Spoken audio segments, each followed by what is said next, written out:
Welcome back to our channel. Today I would like to explain question number 26, which is in arithmetic progressions.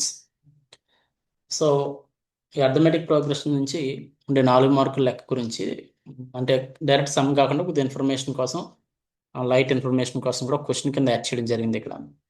So what is arithmetic progression? A series in which each term expect the first term is obtained by adding a fixed number to the term immediately preceding it.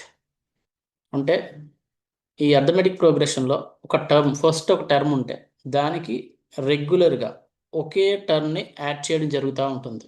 అంటే ఒక number ఉంది, దానికి ఒక number add చేయడం జరుగుతుంది. ఆ వచ్చిన ఆన్సర్కి ఇంకో సేమ్ అదే నెంబర్ యాడ్ చేయడం జరుగుతుంది. మళ్ళీ ఆన్సర్ వస్తుంది, దానికి మళ్ళీ సేమ్ నెంబర్ యాడ్ చేయడం జరుగుతుంది. అంటే ప్రతిసారి ఒకే నెంబర్ యాడ్ చేసుకుంటూ వెళ్తాం అనమాట. అంటే దీన్ని బట్టి అర్థమవుతుంది, ఏ రెండు టర్ముల మధ్యన డిఫరెన్స్ అన్న పక్కన టర్ముల మధ్య డిఫరెన్స్ ఇప్పుడు ఒకటే ఉంటుంది అనమాట. ఆ డిఫరెన్స్ని కామన్ డిఫరెన్స్ అంటారు. ఓకే, సో దాని గురించి చూద్దాం. Second some. So right first 4 terms of AP when the first term A and the common difference D are given as follows. అంటే ఇక్కడ ఫస్ట్ టర్మ్ 10 ఇచ్చారు అండ్ కామన్ డిఫరెన్స్ కూడా 10. అంటే ఈ ప్రోగ్రెషన్లో 10 అనే టర్మ్ ఉంది, దానికి ప్రతిసారి 10 యాడ్ చేసుకుంటూ వెళ్తారనమాట. సో ఓకే, అది మనకి ప్రోగ్రెషన్ కింద తయారవుద్ది. సో మనకి యాక్చువల్గా ఫామ్ కామన్గా నార్మల్గా ఉండే అర్థమెటిక్ ప్రోగ్రెషన్ ఇలా ఉంటుంది. ఏ ప్లస్ డి, ఏ ప్లస్ 2D, ఏ ప్లస్ 3D ఇలా ఉంటుంది. అంటే ఏ అంటే ఫస్ట్ టర్మ్, ఓ టర్మ్, దానికి డి కామన్ డిఫరెన్స్ పెంచారు, అండ్ నెక్స్ట్ ఇంకో కామన్ డిఫరెన్స్ పెంచారు, ఇంకో డి పెంచారు, ఇంకో డి పెంచారు, అలా ఒక ప్రోగ్రెషన్ అనేది ఫామ్ అవుతుంది అనమాట. సో అక్కడ A is equal to 10, D is equal to 10 అనేది సబ్స్టిట్యూట్ చేస్తే రెండో టర్మ్ ఫస్ట్ టర్మ్ ఏ, రెండో టర్మ్ డి పెంచారు కదా 20 అవుతుంది. మూడో టర్మ్ ఇంకో డి పెంచుతారు, అంటే ఇంకో 10 పెరుగుద్ది, 30 అవుతుంది. నెక్స్ట్ టర్మ్ ఇంకో 10, అలా ప్రతి టర్మ్కి 10 10 10 పెంచుకుంటూ ఉంటారు.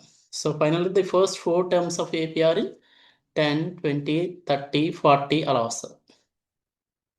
Then third question, write the formula to find the sum of first and positive integers in AP.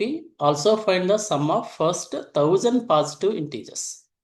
1000 positive integers means 1 to 1000 numbers అనమాట. 1 నుంచి 1000 వరకు ఉండే నెంబర్స్ని అన్ని కలిపితే ఆన్సర్ ఎంత వస్తుంది అని అడిగారు అనమాట. And before that write the formula, ఒక ఫార్ములాని అడిగారు to find the sum of first n positive numbers. First n positive నెంబర్స్ని కలపడానికి ఒక ఫార్ములా కావాలి. So that is Sn is equal to n into n+1/2. So n is equal to ఇక్కడ 1000, అంటే first 1000 నెంబర్స్ని add చేయమని చెప్పారు కాబట్టి n దగ్గర మనం 1000 తీసుకోవాలి.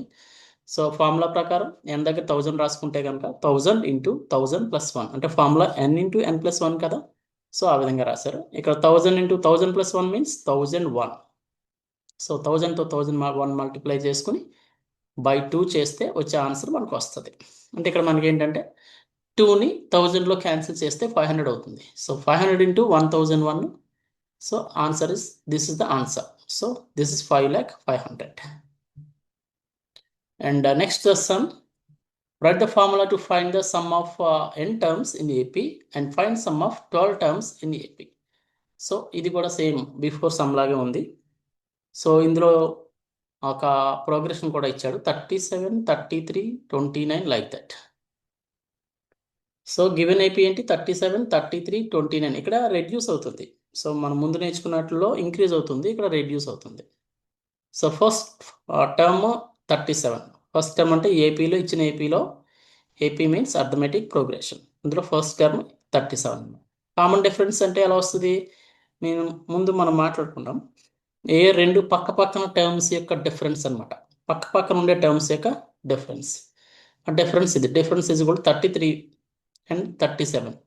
చూసుకుంటే కనుక సెకండ్ టర్మ్ నుంచి ఫస్ట్ టర్మ్ తీసుకుంటాం. కామన్ డిఫరెన్స్ కావాలంటే సాధారణంగా థర్డ్ టర్మ్ నుంచి సెకండ్ టర్మ్, ఫోర్త్ టర్మ్ నుంచి థర్డ్ టర్మ్, అలా దాని ముందు టర్మ్ని సబ్ట్రాక్ట్ చేసుకున్న ద్వారా మనకు కామన్ డిఫరెన్స్ వస్తుంది. So D is equal to -4 వస్తుంది ఇక్కడ. So number of terms 12 terms అడిగారు అక్కడ. సో మనకి SNకి formula n/2 into 2a plus n-1 into D. ఈ sum of sum terms, number of terms, ఎన్ని టర్మ్స్ని యాడ్ చేస్తే మనకి మొత్తం ఎంత వస్తుంది అని చెప్పడానికి అనమాట ఈ formula. So Sn is equal to n by 2 into 2a plus n minus 1 into d అనేది ఫార్ములా చాలా ఇంపార్టెంట్, గుర్తుపెట్టుకోవాలి. అండ్ ఇక్కడ n దగ్గర 12 నెంబర్ ఆఫ్ టర్మ్స్ ఇక్కడ. Okay, number of terms. So 12 by 2, 2a అంటే ఫస్ట్ టర్మ్ 37 వేశారు. n అంటే మనకి నెంబర్ ఆఫ్ టర్మ్స్ 12 కదా, అది కూడా 12 రాసుకున్నాం. 1 సేమ్, d మీన్స్ -4. ఇప్పుడు కనిపెట్టాం కదా కామన్ డిఫరెన్స్. సో 2 12లో 6 టైమ్స్ పోతుంది, అందుకని 6. 237 are 74 and 12 నుంచి 1 తీస్తే 11 and -4 as usual. So 6 into 74 okay, 11 4s are 44. ఇక్కడ మైనస్ ఉంది కాబట్టి plus into minus minus. So 6 into 30 అనమాట. 30 ఎలా వచ్చింది? 74 minus 44 సబ్ట్రాక్ట్ చేస్తే 30 వస్తుంది. So 6 30s are 180. Final answer is 180. So and fifth sum చూసుకుంటే కనుక which term of AP is అని చెప్పి ఒక ప్రోగ్రెషన్ ఇచ్చారు. 3 8 13 18 అప్ టు 78. అంటే వరుసగా అది first term, second term, third term, fourth term, అలా 78 అనేది ఎన్నో టర్ము అనేది క్వశ్చన్ అనమాట. అంటే మనం ఇక్కడ n ఫైండ్ అవుట్ చేయాలి. So A is equal to 3 అంటే ఫస్ట్ టర్మ్ 3. డి కావాలంటే ఏం చేయాలి? సెకండ్ టర్మ్ నుంచి ఫస్ట్ టర్మ్ సబ్ట్రాక్ట్ చేసుకోవాలి. సో 8 - 3 అనమాట. 8 - 3 5. డి అంతా 5. So AN is equal to 78 అంటే ఎంత టర్మ్ ఎంత? 78 క్వశ్చన్లో ఇచ్చారు. సో మనకు ఆ ఎన్ ఫైండ్ అవుట్ చేయాలి. ఏఎన్ మనకు ఫార్ములా ఇది. AN is equal to A plus n - 1 into D. ఎంత టర్మ్ యొక్క ఫార్ములా ఇది. సేమ్ సబ్స్టిట్యూషన్ అనేది జరిగింది. Values AN means 78 which is given in our sum, and a is also 3, that was also given, and n - 1 into d means 5. So 78 is equal to 3 plus, ఇది చూడండి 5n - 5 వచ్చింది. ఎలా వచ్చింది? n into 5 అంటే 5n, 1 into 5 ఇక్కడ -1 into 5 that is -5.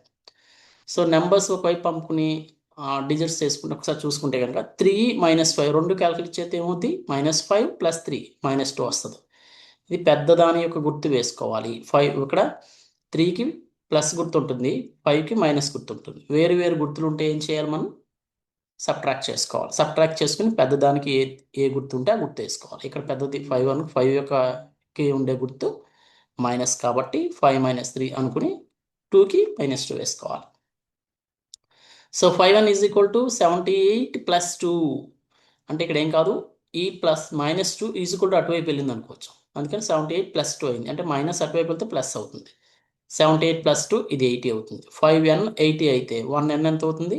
80లో 5ని cancel చేసుకుంటే 16 times cancel అవుతుంది. సో n ఎంత? 16. అంటే ఇక్కడ ఈ 78 అనేది 16th టర్మ్ అనమాట. Okay, thank you very much for giving this wonderful opportunity. We will meet you in our next video, that is question number 27. Thank you.